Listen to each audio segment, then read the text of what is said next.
Part 2. So remember when we left off, they had just found May in the river, and the police were coming. So, you're an orphan? The policeman said. It was that tall, crew-cut Eddie Hazelworst who'd escorted August and me in to see Zach in jail. Rosalind and I sat in the rocking chairs in the parlor, while he stood before us holding a small notebook, ready to capture every word. The other policeman was outside, searching around the wailing wall for what I couldn't imagine. My chair rocked so fast I was in danger of being pitched out of it. Rosalind's, however, remained motionless. Her face closed down. When we'd first gotten back to the house after finding May, August had met both policemen and then sent me and Rosalind upstairs. "Go on up there and get dried off," she'd said to me. I'd peeled off my shoes and rubbed myself with a towel while we stood at the upstairs window. We'd watched the men from the ambulance bring May back from the woods on a stretcher, then listened as the two policemen asked August and June all sorts of questions. Their voices had floated up the stairwell. Yes, she's been depressed lately. Well, actually, she was depressed on and off all the time. She had a condition. She couldn't seem to distinguish other people's suffering from her own. No, we didn't find a note. An autopsy? All right, we understand. Mr. Hazelworst had wanted to talk to everyone, so here we were.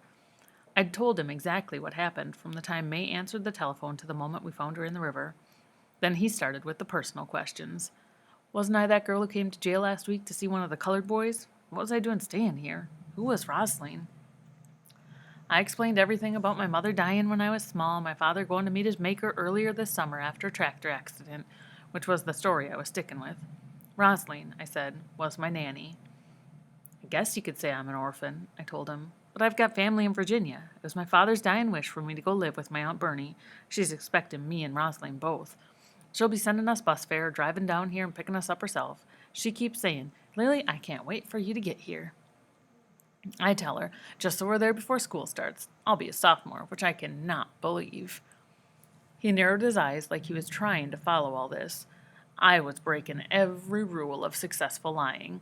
Do not talk so much, I told myself, but I couldn't seem to stop. I'm so happy about going to live with her up there. She's real nice. You won't believe all the stuff she's sent me over the years, especially costume jewelry and teddy bear, one bear after another. I was only glad August and June were not present to hear this. They had left to follow the ambulance and the honey wagon, wanting to see May's body delivered safe and sound to wherever it was going. It was bad enough Rosalind was in the room. I was afraid she was going to give us away, say something like, "Actually, we came here right after Lily broke me out of jail," but she sat drawn into herself, a complete mute. "Now, what was your last name again?" he said. "Williams," I said. I had told him this twice already, so I had to wonder what kind of education requirements they had for policemen in Tiburon. It looked like the same ones as Sylvan. He drew up even taller. "Well, what I don't understand is, if you're going to live with your aunt in Virginia, what are you doing here?" Here's the translation. I am completely confused what a white girl like you is doing staying in a colored house. I took a breath. Well, see, my Aunt Bernie had to have an operation. It was female trouble. So Rosalind over there said, "Why don't me and you stay with my friend August Boatwright in Tiburon until Aunt Bernie gets on her feet again? There was no sense in us going up there while she's in the hospital." He was actually writing this down. Why? I wanted to yell at him. This is not about me and Rosalind and Aunt Bernie's operation. This is about May. She is dead. Or haven't you noticed? I should have been in my room right then, crying my eyeballs out, and here I was having the stupidest conversation of my life. "Didn't you have any white people back in Spartanburg you could stay with?" Translation. Anything would be better for you than staying in a colored house. "No, sir, not really. I didn't have that many friends. For some reason I didn't fit in well with the crowd. I think it was because I made such good grades. One lady at church said I could stay there till Aunt Bernie got well, but then she got shingles, and there went that. Lord God, somebody stop me." He looked at Rosalind. "So how did you know August?" I held my breath, aware that my rocking chair had come to a standstill. "She's my husband's first cousin," Rosalind said. "Me and her kept up after my husband left me. August was the only one in his family who knew what a sorry jackass he was." She cut her eyes at me as if to say, "See, you aren't the only one who can concoct lies at the drop of a hat." He flipped his notebook shut and, crooking his finger at me, motioned me to follow him to the door. After he stepped outside, he said, "Take my advice and call your aunt and tell her to come on and get you, even if she isn't 100% well. These are colored people here. You understand what I'm saying?" I wrinkled up my forehead. "No, sir. I'm afraid I don't." "I'm just saying it's not natural. That you shouldn't be, well, lowering yourself." "Oh. I'm gonna come back soon, and I better not find you still here, okay?" He smiled and put his gigantic hand on my head like we were two white people with a secret understanding. "Okay." I closed the door behind him. Whatever glue had kept me together throughout all that cracked then. I walked back into the parlor, already starting to sob. Rosalind put her arm around me, and I saw tears coming down her face, too. We walked up the stairs to the room she'd shared with May. Rosalind pulled down the sheets on her bed. "Go on. Get in," she told me. "But where'll you sleep?" "Right over here," she answered, pulling back the covers on May's bed, the pink and brown afghan May had crocheted with popcorn stitches. Rosalind climbed in and pushed her face into the creases of the pillow. I knew she was smelling for May's scent. You'd think I would have dreamed about May, but when I fell asleep, it was Zach who came. I can't even tell you what was happening in the dream. I woke up, my breath panting a little, and I knew it had been about him. He seemed close and real, like I could sit up and touch my fingertips to his cheek. Then I remembered where he was, and an unbearable heaviness came over me. I pictured his cot with his shoes sitting under it, how he's probably lying awake this very moment watching the ceiling, listening to the other boys breathe. Across the room, a rustling noise startled me, and I had one of those strange moments where you don't know quite where you are. Only half awake, I'd thought I was in the honey house, but it came to me now that the sound was Rosalind turning over in bed. And then I remembered May. I remembered her in the river. I had to get up, slip into the bathroom, and throw water on my face. I was standing there with the nightlight casting its small brightness when I looked down and saw the claw-footed tub wearing the red socks May had put on its porcelain feet. I smiled then. I couldn't help it. It was the side of May I never wanted to forget. I closed my eyes, and all the best pictures of her came to me. I saw her corkscrew braids glistening in the sprinkler, her fingers arranging the graham cracker crumbs, working so hard on behalf of a single roach's life, and that hat she wore the days she danced the conga line with the Daughters of Mary. Mostly, though, I saw the blaze of love and anguish that had come so often into her face. In the end, it had burned her up. After the autopsy, after the police made her suicide official, after the funeral home had fixed May up as pretty as they could, she came home to the pink house. First thing Wednesday morning, August 5th, a black hearse pulled up in the driveway, and 4 men in dark suits lifted out May's casket and brought it right into the parlor. When I asked August why May was coming through the front door in her coffin, she said, "We're going to sit with her till she's buried."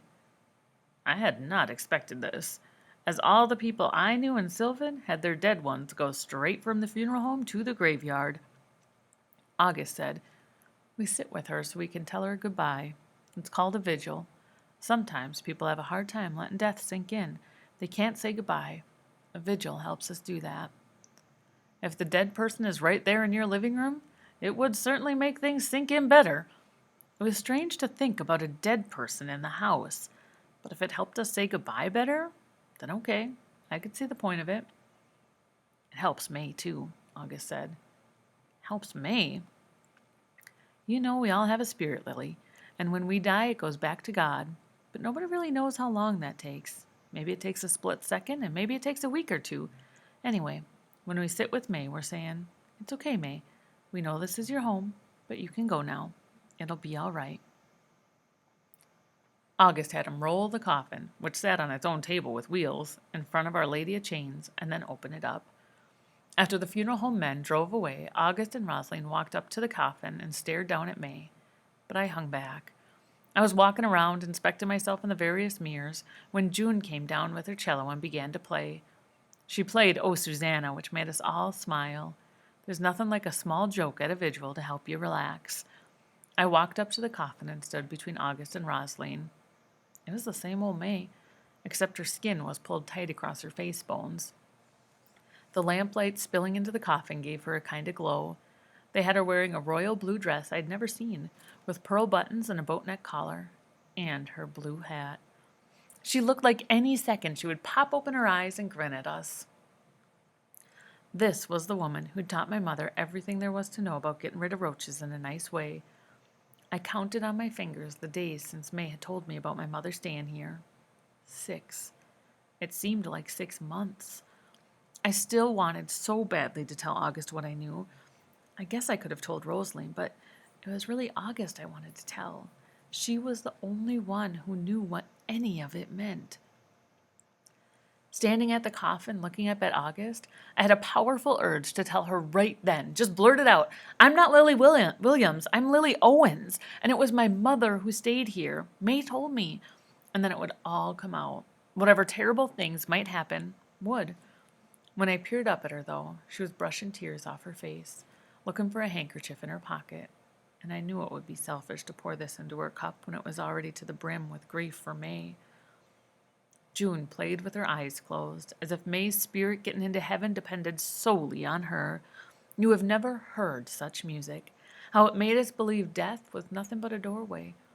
August and Rosaline finally sat down, but once I was up at the coffin, I found I couldn't leave. May's arms were crossed over her chest, wings folded in on themselves, a pose I did not find flattering. I reached in and held her hand. It was waxy cool, but I didn't care. I hope you'll be happier in heaven, I told her. I hope you will not need any kind of wall up there. And if you see Mary, Our Lady, tell her we know Jesus is the main one down here, but we're doing our best to keep her memory going. For some reason, I felt exactly like May's spirit was hovering in a corner of the ceiling, hearing every word, even though I wasn't speaking out loud. And I wish you'd look at my mother, I said. Tell her you saw me, that I'm at least away from T-Ray for the time being. Say this to her. Lily would appreciate a sign letting her know that you love her.